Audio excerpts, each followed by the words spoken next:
Chapter 18. Our Big Trip to France in 1972. I believe that Marilyn had this trip on her list as far back as her first French classes in junior high, and she probably knew early on that she would be a French teacher someday. Soon after getting her degree from the U of I, she landed a job teaching French and English at Potomac High School. I am truly amazed at the fact that she finished at the U of I in just 4 years after graduating high school, considering getting married and having Michelle during that time. She never missed a beat, so to speak. It was accomplished with correspondence classes and 2 years of classes at Danville Junior College. After her first year of teaching, we had saved enough money to make this wonderful trip the following summer of 1972. Since she was enrolled at the U of I for graduate classes, we were able to get special student flight rates.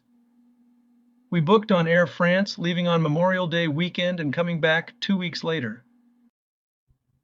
I'm sure Marilyn was very excited, but I was somewhat nervous about the trip. I got my vacation scheduled from Bone Aluminum where I was working, and we arranged to have Michelle stay with my mom and dad. That was great because they couldn't get enough of Michelle anyway. With the passports and traveler's checks in hand, we were packed ready to go.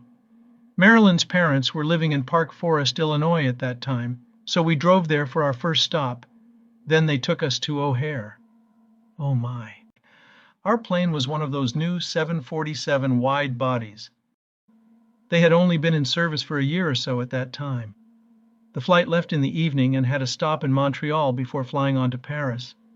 It was so exciting that we could not sleep en route. I remember looking out the window as we got to land and seeing all those orange tile roofs. I'd never seen anything like that before. When we got to Paris, it was mid-morning, and we picked up our rental car. It was a brand new Renault. Our plan was to get out of Paris and head south to the Loire Valley, land of the chateaux.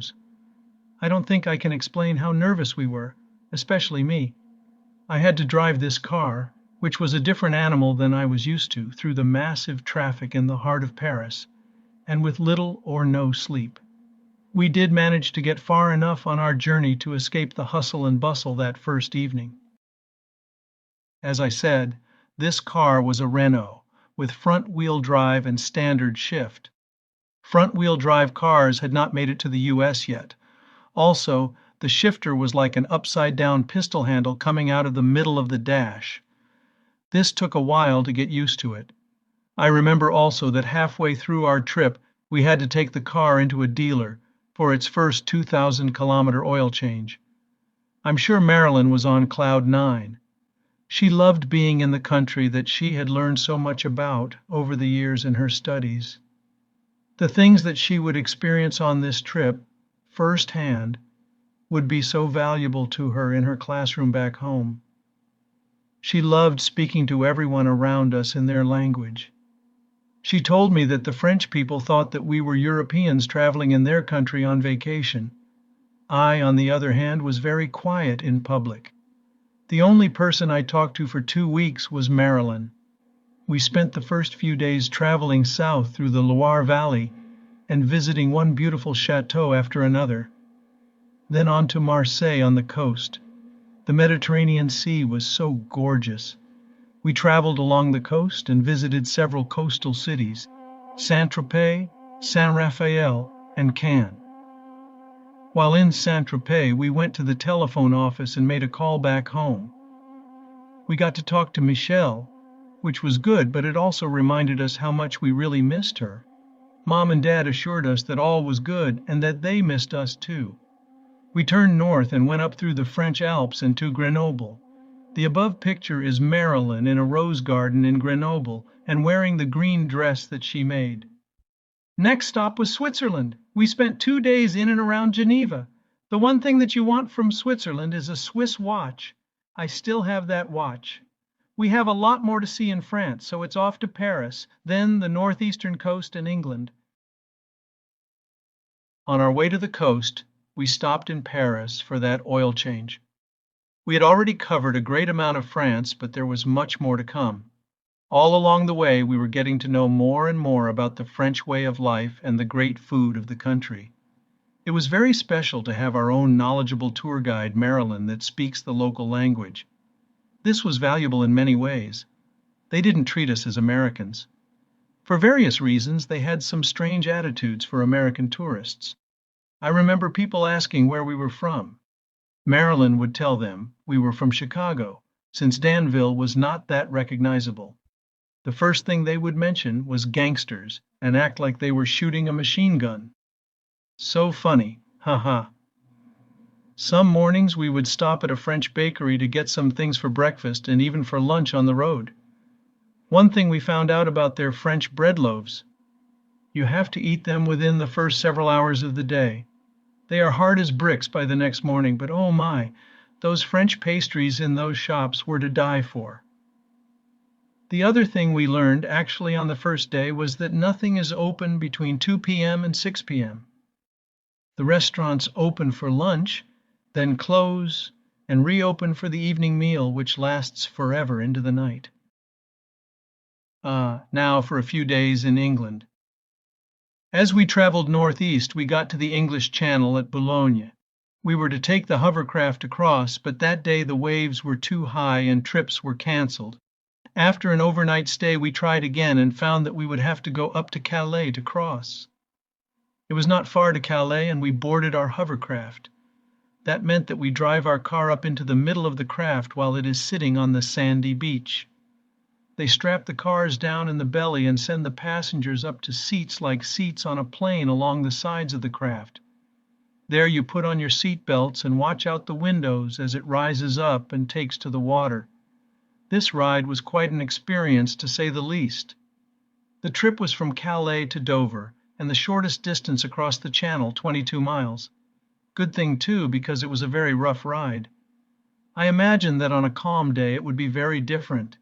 It took maybe a little less than an hour, but we were ready to get off and settle our stomachs. The hovercraft lands and makes it way up on the beach. We drive off and away on the road we go. Only problem is, you're on the other side of the road. That takes a little bit of getting used to driving on the left side of the road. Well, okay, a lot to get used to. There was not a lot on our agenda for England other than sightseeing around London.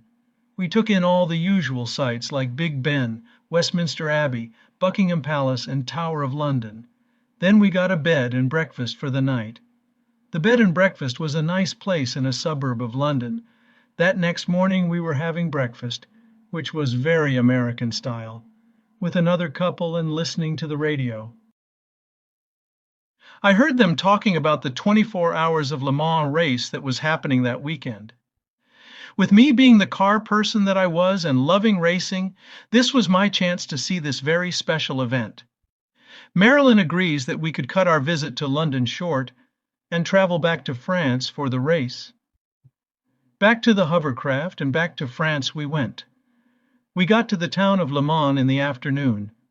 We needed to exchange some money, but most of the businesses were closed for the event, which was on the outskirts of town.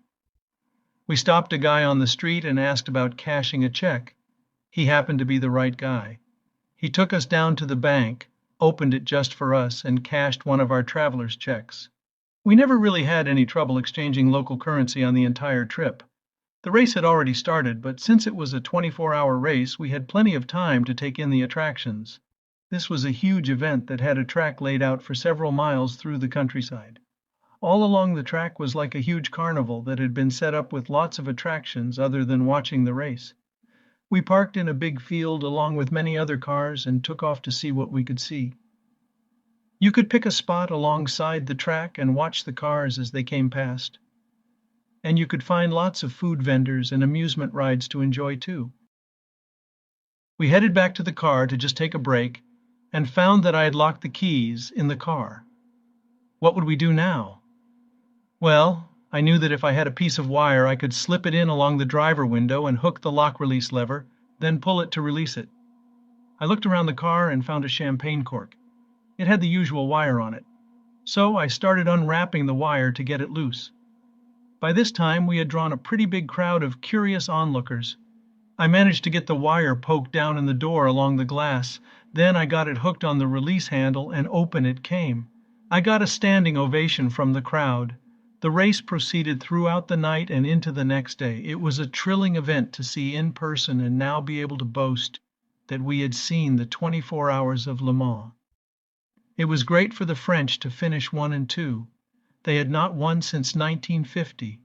Now we had to get back to Paris, since we only had a couple of days left of our trip. The last night we had a room in a very nice downtown hotel. And the last thing on our list was to take a dinner cruise on a glass-covered boat on the Seine River.